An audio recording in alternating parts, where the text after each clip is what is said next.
feels good. It's a lovely night. Oh yeah! Ladies and gentlemen, I'd like to welcome back. Okay. Hi everyone, it's Funkdoctor here, and today I have a Battle Sister deck profile for you all. Full disclosure, I don't play Battle Sisters, I played like 2 games with the deck. However, this is the build that top forward at the Imagine Your Goddess Stand-Up Series 2. I didn't pilot it, I did build it though. Credit where credit's due. But, so, I kind of understand the deck, I know what the cards do, and it's pretty straightforward, so I'm going to try and present it to you in the best way possible. Again, there's probably people out there that have played this deck a ton more than me. I think that I'm just entirely wrong. Deck's pretty simple though, so I thought I'd give it a shot. Starting with Waffle. There's the other card. Where's the other card? I don't even remember what it does. The new one. I think you put it into Soul, and then your front row gets plus 3,000 for every Battle Sister on your board. I have no clue what it does. So it reminds me of Tiffany from Jewel Knights, but I don't know. It's just I don't think it's good. Waffle's so much better. You counter blast 1, push her into Soul, look at top 3, call a Battle Sister, gets plus 2,000. You have a lot of card selection in this deck, which is really good, but you don't have card selection for grade 3. So I think Waffle kind of ties that all in and gives you, a relevant rear guard in the early game. So this is an aggro deck, if I didn't say that. For those of you who don't know what Battle Sisters are. For Psychic Bird, the only non-Battle Sister in the deck, Psychic Bird, you push it to Soul, draw a card, Rough Seas Banshee, the original, I think. It's a good card. I don't know. You have a lot of Soul you don't have Soul problems, but you need a lot of Soul in this deck for some of your skills, so that's relevant, but just getting to cycle is such a powerful effect in any card game that I don't really know what to say much more about it. It's cycling. Cycling's good. 4. Muffin. Oh, also, before we get into the hard names, I took like some French in 6th grade. I don't remember how to pronounce anything, so I'm gonna use the English way to say things. I'm not even gonna try the French ones. Anyway, Muffin. Acting for on top of your deck. If you have Vanguard with Battle Sister, choose one of the other units, gets plus 3,000 power, and it also gets Oracle. That means if you have 5 cards in your hand, when he attacks a Vanguard, you can countercharge too. Really good countercharge card, and it shuffles your deck too. So puts crits back into your deck, and you get to unflip 2 damage if you're Oracle 5. So just a no-brainer, really, and also it's non-GB, non-grade 3 restricted. Excuse me.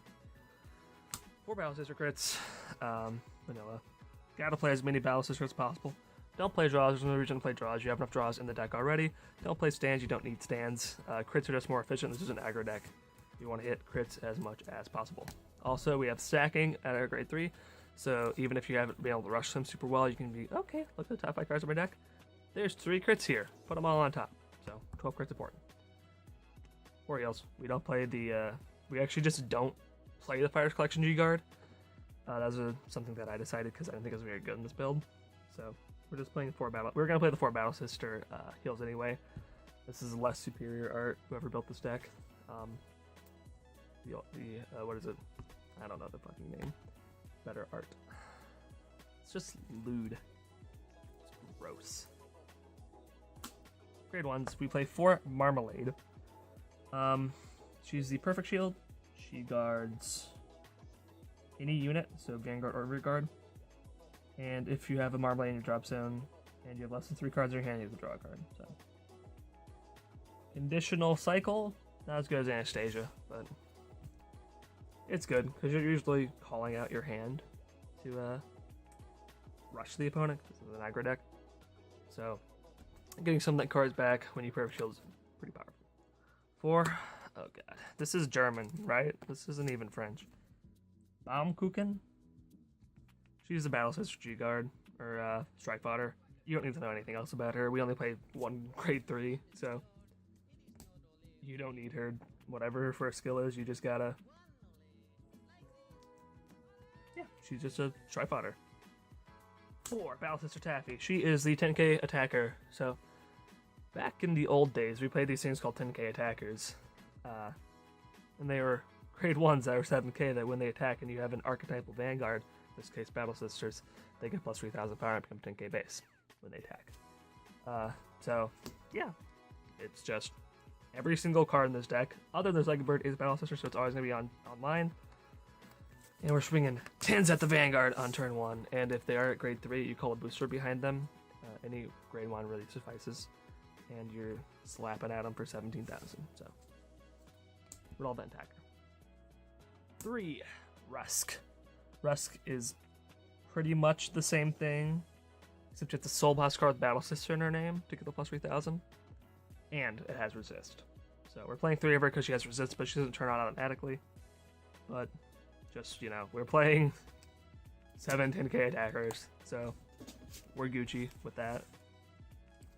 We play 1 Limonada. Soul Blast 2, when she's placed a Vanguard Circle, you get the flip 2 damage face up. Sometimes you're kind of iffy on Counterblast because this deck does have a lot of Counterblast in it. And yeah, we do have Muffin, but that's only when you attack. You might need it during the main phase sometimes. We're playing the 1 Lemonade for that. Great 2s. 4, Macaron. Macaron is a 12k attacker for Battle Sisters, so it's the grade 2 variant of the 7k attacker. In this case, she's relevant because she doesn't need a booster to hit the Vanguard at any time of the game, unless they're at 13k for some reason. So, with the booster, she's only 19k. That's actually super relevant if they're still at grade 2, because then you call, you call the Taffy out on turn 1, you swing with her. Next turn, she still lives, you call her to the back, you call Macaron out, and now you're swinging 19, they got 15k. 4 triggers. So we're playing 4 Macaron. Also, I would prefer the double rare variant, but I like that hollow too much. Also, this is my deck, so I just built it. Honestly, we got some proxies here, because Coquette was getting borrowed. Coquette, or one of our other grade 2s. This card spiked recently. Wasn't it like 30 bucks at one point? I don't remember. Hey, Vanguard Rear Circle. When she hits a Vanguard, you can counterblast a card with Battle System's card name. Reveal the top card of your deck. Well, you look at the top card of your deck. If it's a Battle Sister, you can reveal it, and then you draw it. If you don't reveal it... So basically, look at the top card of your deck. You can reveal it if it's a Battle Sister and put it into your hand, or you can just put it on bottom if you want. Again, Psychic Bird's the only non-Battle Sister, so you get to draw it most of the time. I hit Psychic Birds all the time like a cat whenever I play this deck. It's weird. So, it's just an on-hit draw. Effectively. Which is relevant for a rush deck. And it also works on Vanguard Circle. 4. This is the French thing I was talking about. Let's call it Sable. I think it's pronounced like Sablé. Not gonna do the accent. Anyway, you can still blast 1 Battle Sister when she's placed in Vanguard Circle. If you have 3 or more, you get to draw a card. So, or 3 or more Rear Guards Battle Sisters. So, you know, if you rush them, you just get to draw a card. She replaces herself. Very relevant, because again, rush deck, you're calling out pretty much your entire hand starting from turn 1. This just gives you a little bit of payback for that. Lastly, 110k. I don't think there's really any other Battle Sister that's out that is relevant to this kind of build. Maybe for not a rush variant, but this is a rush variant. And I like Tart, because she's good in the mirror. And also, I'm going to do something on my own channel / article writing thing about the monotony in Vanguard. But people think monotonously. Not like there's a plan to every game. And people cannot differentiate from that sometimes. So, when I break that monotony in the game, the opponent's usually going to react 2 different ways. They're going to equal it, or they're going to keep going. If they keep going, it's whatever. If they equal it, you now have control of the game, and you can just win. A 10k can do so much because you read the 10k, and then if they try to equal your monotony, or equal your break in monotony, being not riding the grade 3, then you just get to guard a bunch of stuff, and they can't hit. They have to make bad plays over Tart. We only have 1, so it's whatever. Next we play 4, Florentine. When she's put on Vanguard Circle, you can look at the top card and put it on the top or bottom. She gets to scry one when you ride her. Pretty cool. And then when your Battle Sister, no, when a G unit strides, you can counterblast Battle Sister.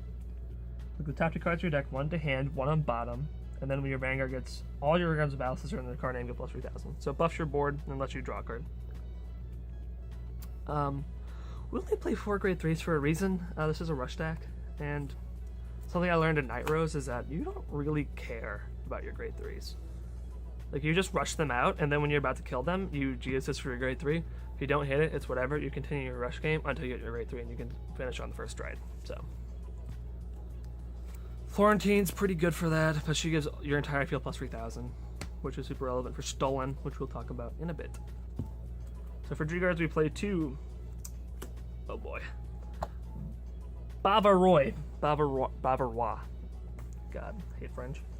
Anyway, I don't hate French. French people are great. Counterblast 1 sheets put on Vanguard Circle. And pay the cost if you do draw a card. And then you get to reveal the top card of your deck. And if the reveal card is grade 1 or greater, she gets 5k shield. And then you can put the card on the bottom of the deck. Or you may. So you get to... So if the trigger, you leave it on top regardless. And if it's a grade 1 or grade... No, wait. My bad. I don't play this deck, reminder. You get to draw a card, so she replaces herself automatically. You reveal the top card of your deck, she might get plus 5k. And then you get to take the top card and put it on top or bottom. So, you know, if you reveal a heal, you're like, I'll keep that on top. But overall, she's just good. She gets you draw a card. That's good enough, honestly. Counterblast 1, draw a card. And she just keeps going. I actually just made Counterblast 1, draw a card, G-Guard. That'd be dope. Next we have 2. Son of Eternity, Matarasu. Matarasu is pretty neat. Originally we were playing like one of the G Fires Collection one of these, 2 of these, and I was like, hey, we need to play 3 of these, 1 of these, and then Splashy, I think is his name, on here, said, hey, no, this card's really good, and I read it again, and I'm like, holy shit, you're right, let's play 2 of her. And she just says when you guard and you have 4 more cards in your hand, she gets plus 1k power. And then you can soul charge. You soul charge 1, and you get to look at the top card of your deck and put it on top or bottom. So again, more scrying, like how all your G guards let you scry. Again, talking about card selection earlier with Waffle. You have a lot of it. So you know if you stack, because Stolen lets you stack up to 5 cards. Let's say you're like, okay, I get 3 crits, whatever, and a heal. Then I can say, okay, put the 3 crits on top, put the whatever in the 4th slot, and then put the heal in the 5th slot. And then you go into Matarasu, and then you're like, okay, I draw check the 3 crits, soul charge the whatever, and now I have a heal on top of my deck. So that could be relevant, but I'm gonna play 4 G guards because you don't have the unflippers, and you only need 4 of them. 1. Chief DD, the Heavens Matarasu. If I was personally playing this deck, I wouldn't play the GB8 because you're never gonna get the GB8. If you do get the GB8, holy moly, something went wrong. And you probably already have lost it, or you probably didn't lose at that point, but you might have lost at that point, which is a problem.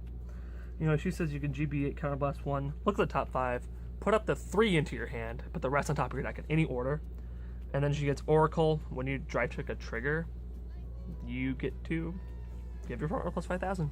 So that's a really good GB8, I think. So you either get to stack the top 5 cards to your deck. If you have 2 cards in your hand, you hit her Oracle ability already if you draw the 3 cards, but you have to draw up the 3 and stack the rest. And then your front row gets plus 5,000. Really solid, really simple. That's what I like about GB8s. They're simple, but they're good. Now we have 2 Mirar.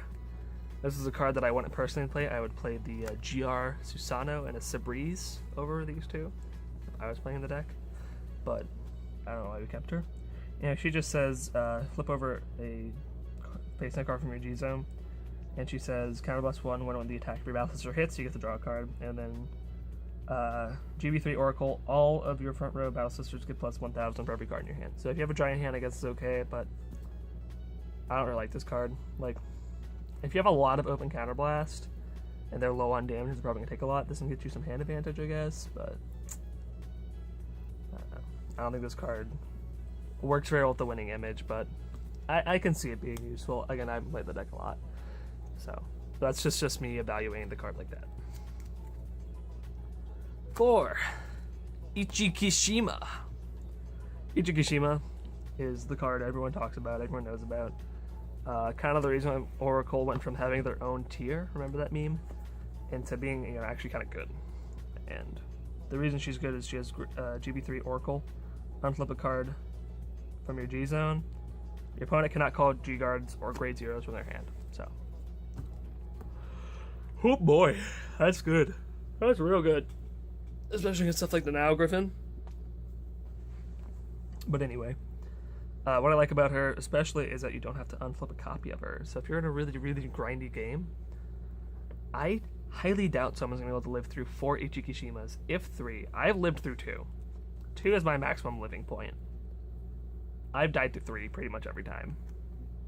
So you can use her 4 times in a game. Oh, her other skill is Counter Blast 1, Soul Blast 1, choose a card, choose her, flip it up, and then draw 2 cards.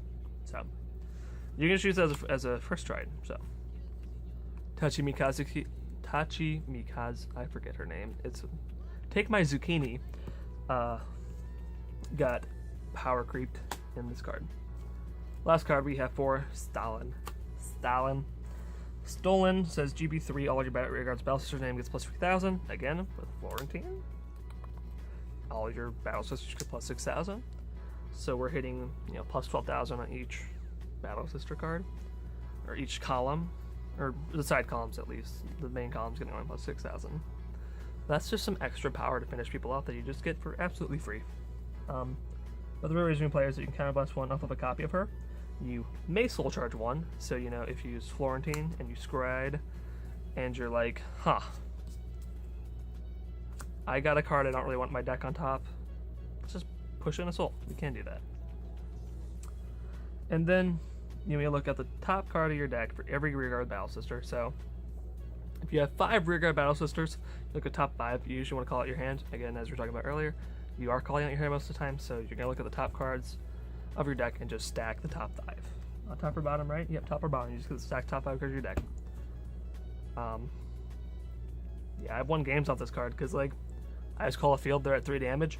I get 2 crits off the top, and I'm like, okay, put these on top, and then I no guard it for some reason, and you can just win off her. So, I know Stick Propel is probably kind of messy. Gonna outplay the deck, which is probably why I tried to present it in the best way possible. But I think this deck has a lot of power because it is a rush deck with card advantage and card selection. And it rushes very well. That's another thing about it. If they didn't have any of these grade 2s, they'd probably be bad. So that's Battle Sisters. Thank you all for watching. Have a good day. Uh-oh.